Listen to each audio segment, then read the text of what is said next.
What are the things that possible buyers or homeowners should look for when they consider in buying a new property?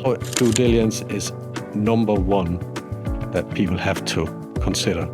You gotta make sure you check out the developer, you get the right legal people to help you. You even check the legal people, are the right legal people. You get help from maybe some friends that have done it before. Get recommendations from various people that you have to deal with or you consider dealing with. It is extremely important here. Right now, the short-term rental market is very competitive, right? Thousands of new properties are coming in every year in Bali Island alone.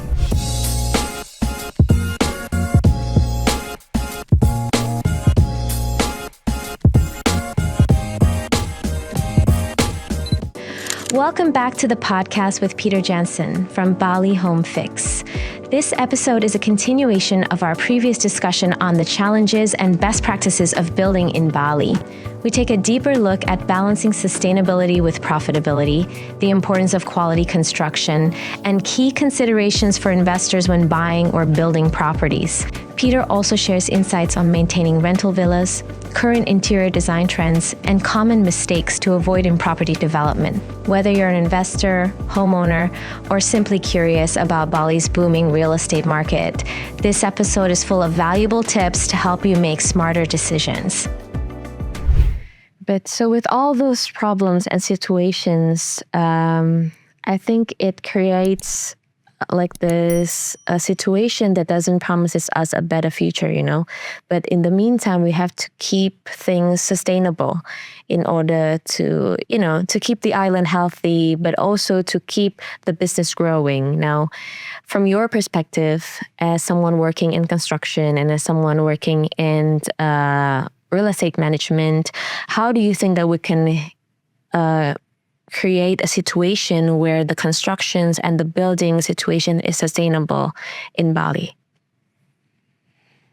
That is a very, very difficult subject because we have mentioned this before, we're coming down to cost. Yeah. If you are going for more eco-friendly materials, sustainable solution, it costs extra. And developers are not willing to put that into a rental villa. And the new investor that are buying a villa in Bali based on rental income might not see the need to spend extra money on his villa to make it more sustainable or using eco-friendly materials, etc. So that balance is a very, very difficult subject. There are larger villas, the one where, I'm not going to say any figures, but the larger villas are more sort of private villas. They're the one that might consider better systems, solar panels, different materials you can apply. They're the one that might do it because they might see themselves living in Bali the next 10, 15 years, or it's a family villa, etc. So they're the one that will do it. But the mass production, I can't see it happening anytime soon. Okay. And it's down to cost, surely. Yeah. Yeah. Okay. And how about you? What do you For think? me, I'm a bit more optimistic. So the question is the growth of the development as compared to the sustainability in the future. Is that correct? Actually, what can we do in your own, what can we do? expertise? I like development because when there is a demand, there should always be supply. Otherwise, the price will hike up, yada, yada, yada, basic economy. But on the other flip side as well is that since there are demand for people coming into Bali, it brings people that are, good in nature, meaning that, like yourself, you were thinking in terms of bringing the quality that is a gap here, right? Meaning that Bali is a growing thing. And it is currently in trend where people are coming in and bringing solutions instead of problems. Now there's a gap in terms of quality of building in terms of Bali is lacking compared to, so the construction companies here are only providing 3 months, 6 months, as while in other countries they're providing 3 years, 5 years. Now people like yourself, like Peter, are coming in here to provide that service, meaning that in the future, the more demand, the more supply we have to attract people like these, the more problems that we can solve, right? Okay, that's a very optimistic take on these issues. Interesting. Be optimistic. I mean, let me give you an example. For example, if you buy a brand new villa and you consider solar panel, Yes. so you're thinking long term, more sustainable, do your part of the issue that the whole world have. So if you're thinking about, so you're going to spend another $10,000 or less, depending on the size of the villa, and you put the solar panel on the roof. Yeah. As an investor, you sit there looking at, what is my return for that? Very little. Because when he rents his villa out, whoever lived there pay their own electricity. Yes. You don't have a bill for that. So what is actually he's getting back in return for that? Very little. Very little. If any. Yeah? And if he have that villa for 10 years, whatever, and it might take 10 years to actually pay that off. So, and that's one of the main reasons why majority of the villas that have been built here is just not going to happen, unfortunately. Yeah. Yeah. But is there any simple solutions that you can offer to your clients, for example, who's willing to fix their home and make it more eco-friendly? Is there some materials or technique that you can, Of course, there are lots of different materials, tiles, wood, cladding, roof. There are many, many types of materials that are more eco-friendly. The blocks you're building your walls up can be eco-friendly, but most of these types of materials have a higher cost. And I'm sorry I keep saying this, but that is the main driver. Yeah. So if people look at one cost, the second cost, we'll go for that part. Yeah. But there are options, and these materials are available, and there are companies in Bali that are selling these options. So it's here. And then you obviously can say, if they're here and they have a good business, so some must be buying them. You go back to what I said earlier, I believe this is the private villa owners are doing this, not the rental part. Yeah. Yeah.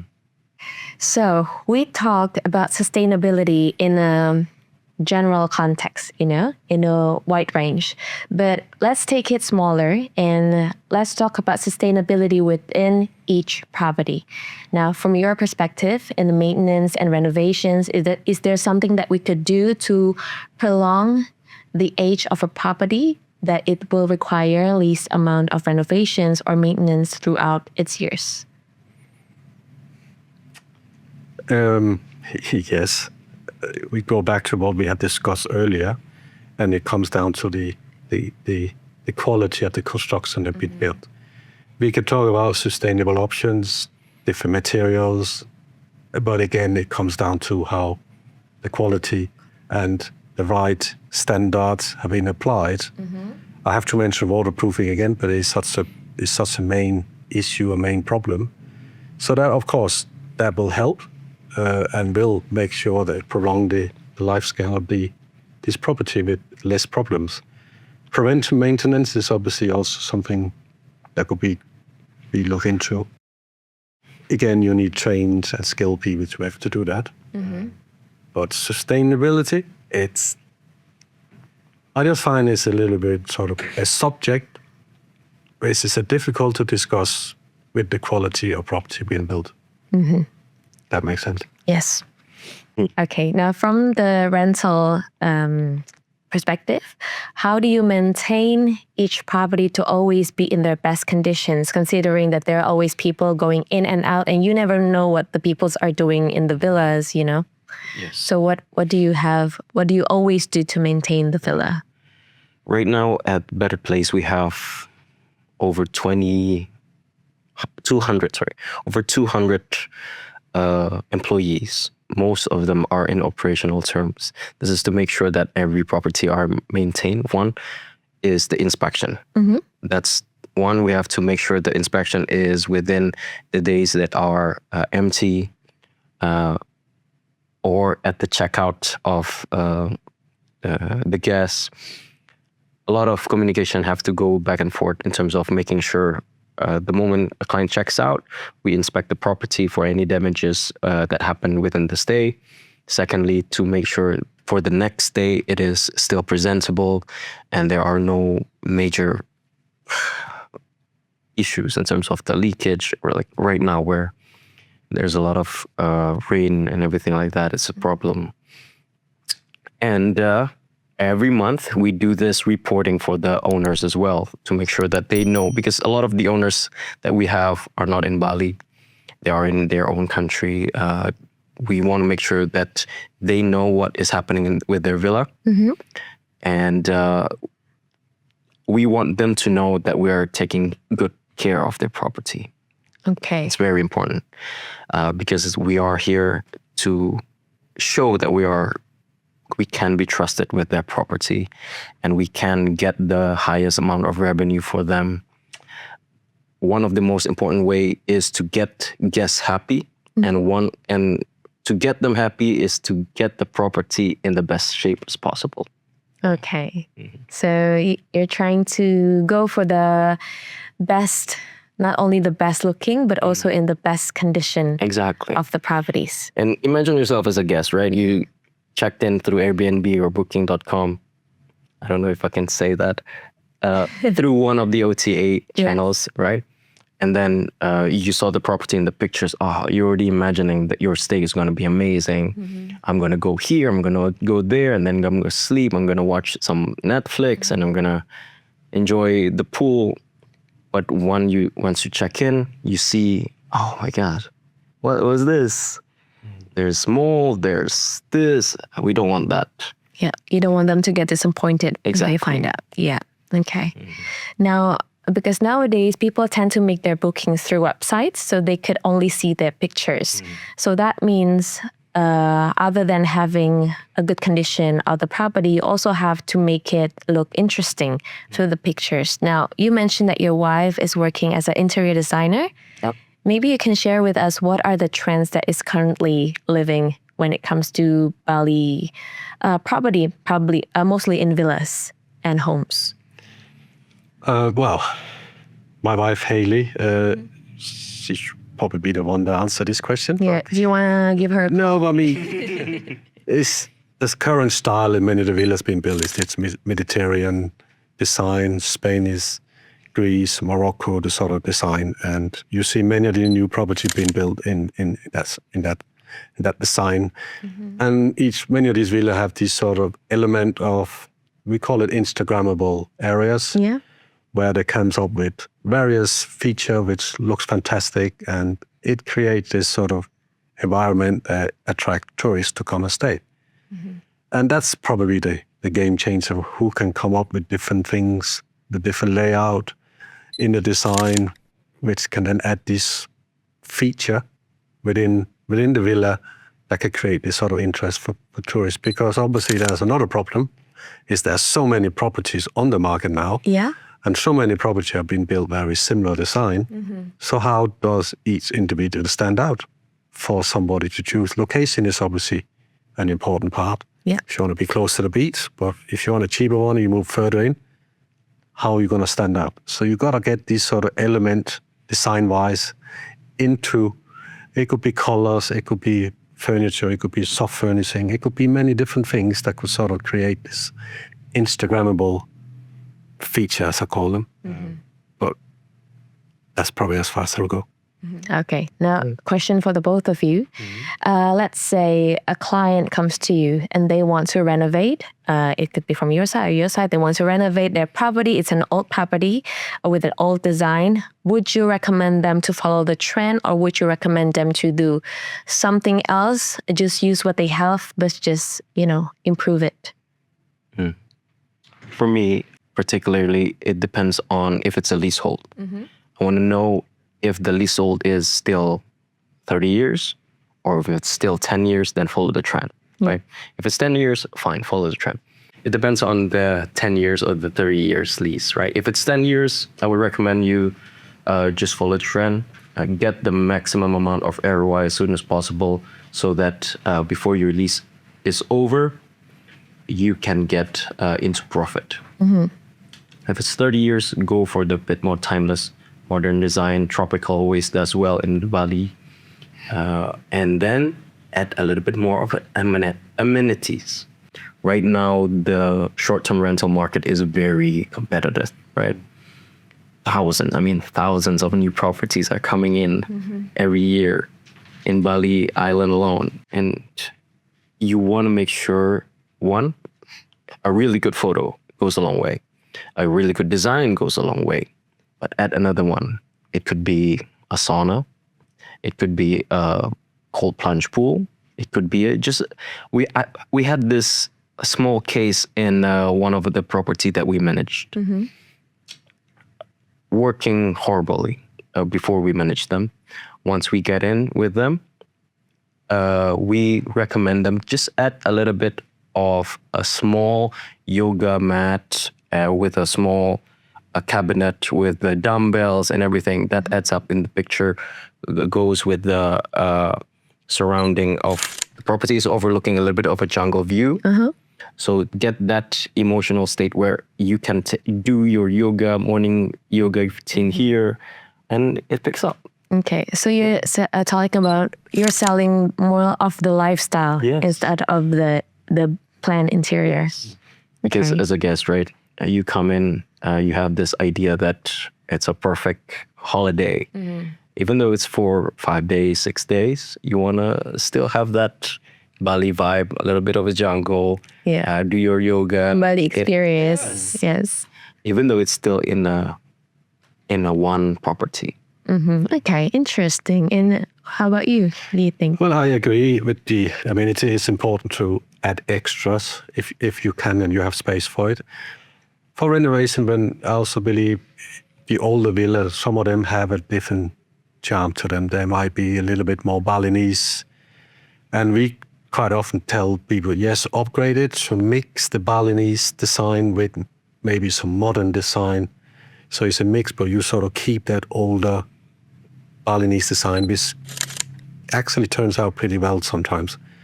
And then again, of course, you add some luxury amenity. It could be a sauna, ice bath, little gym, a special pool on the roof, whatever, roof terrace, spa, whatever, these different things which adds extra value, of course, and probably give them a better ROI on the longer term. But obviously, I think we try to tell people to don't just tear your old villa down and build a new one like everybody else.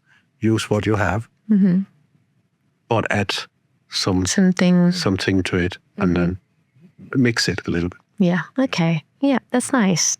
Okay, so still talking about the interior, is there something specific that you should avoid when it comes to adding features to your properties in Bali? I don't know about this. Specific feature to avoid. I don't know if it's to avoid. We've had this buyer who specifically requests that there are no religious figures because, well, it's a sensitive subject. It's based on their belief. There shouldn't be anything apart from a personification of the divine, right? Okay. That's one of it. Goes case by case, to be honest with you. But one thing comes in mind would probably a heater. You shouldn't put a heater in Bali. Even in the unless it's a sauna, maybe. Right? Yeah. Because I'm thinking with a construction minded. Yeah. So I will be careful having too many plants set up right up your main walls. The reason why, because they create a lot of water and you water them and that create the mold problem later on. So I'll be very careful by doing that. I will also be very careful of putting plunge pools, etc. on different level, rooftop or other levels if it's 1 floor, 2 floors, because these plunge pools create a lot of problem later on. Yeah. Leaks. And when you have a pool that leaks, that is a major issue. And that create a lot of problems from guests, which then create a lot of problem for villa management companies like Betterplace, and that ending up in a lot of costly problems. So these sort of features are nice to look at, but they really seriously need to be considered very well. Where are you placing them in the villa itself? and also the garden around, as I said, the plants, because we see a lot of these problems coming. So you got to, when you're designing architecture-wise or the interior design, you got to take these things into consideration. Yes. And I think you also need, because you mentioned plants, I just remember that sometimes people forget that you need access to take care of the plants as well. Because sometimes they just put the plants that might look good, but you don't really have access to take care of them. Sometimes, Yeah. All right. So Peter, from your construction perspective, what are the things that, possible buyers or homeowners should look for when they consider in buying a new property? Well, my biggest advice is do your due diligence. And I'm about to say that 3 times, because you got to make sure you check out the developer. You get the right legal people to help you. You even check the legal people. Yeah. The right legal people. You get help from maybe some friends that have done it before. Get recommendations from various people that you have to deal with or you consider dealing with. It is extremely important here. There are a lot of stories, and I'm sure you can agree with that, where they go terribly wrong, of people buying, losing money, certification, permit, all these sort of things. So due diligence is number 1 that people have to consider. Location is obviously number 2. Yep. Where are the investment? And be careful. The beach villa in Brava sounds fantastic, but what is in the area around there? There are huge beach clubs, which could affect later on price-wise, bad reviews because of noise. So you got to make sure that location-wise you're in the right area. And then obviously the third one, design. You got to, what are you looking for? Are you long-term investment, short-term investment? It's a private villa. What do you need in your villa? Is it for daily rental? So you just have a small kitchen, no laundry facility, that sort of thing? Or is it more longer or for families? Then you need maybe a bigger kitchen. You need to have a laundry facility, and you need a car park garage, because many of these new villas, you can't even park a scooter. So if you don't have a family, 2 children, where are you going to park your car? If you have a car, where you park your scooters? So there are these things you've got to make sure you check these things out. But due diligence about your partners, people you want to work with on your property, is by far the most important part. Okay. And do you have anything to add other than the one that he has mentioned? No, I completely agree with Peter. And making sure the due diligence is correct is, number 1 thing. You don't want to commit to something that is expensive, that you will regret in the end, right? 600,000 for a villa without PBG and SLF, and having to know at the end of the stage, that's a horrible thing to know. Yeah. Or to experience, to be honest with you. Yeah. Okay. And now let's say they are willing to invest in a property in Bali. Would you recommend them to build their own property, or to buy, to buy another villa, or to buy another home and then renovate it? I would say if it's an investor that don't live in Bali, buy one from a developer. If you live in Bali, you have time to follow it. Yeah, buy land, build your own, or find partners that could build it for you. Because then you're part of the process, you're part of the decisions. Or we hear more and more people looking for these older villas that are now becoming available. And many of these older villas is a gem, because many of them have a larger land size. Yeah. Potential to expand. And there are many of them you can actually get a very good deal of them. Yeah. Yes, they need a major renovation, but cost-wise, buying a new, buying an old. And these villas are many times also in a mature area where there are no construction next door. All this have been overly built up. So there's no risk of you buying your perfect villa and then 3 weeks later, construction company come in and then build 10 villas next to you. Yeah. Which you see everywhere, right? Yes. And people forget that part because it's just happening here. Yeah. So, yeah. Yeah. And how about you? What would you recommend? If it's more towards a passion project, because we have this a developer. Well, I won't call it him a developer because he has his own land, and then he decides to build 10 units there, and he wants us to manage it. And then it's completely passion project of his, meaning that when I was thinking, are you building 10 units because you want to sell it? And no, I just want to build it. All right. Okay. I love that. Okay. He wants us to manage it. Perfect. And it's brand new. Amazing.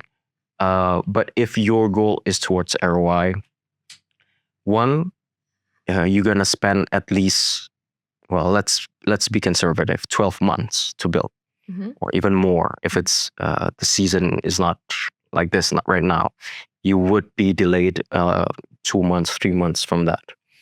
A lot of developers mention 8 months, but let's give a little bit of leeway on that, right? If you have complete time in Bali that you want to make sure that everything is to your standard and you want to design it yourself, build it yourself, do it yourself, because the margin of cost that you will save will be significant there.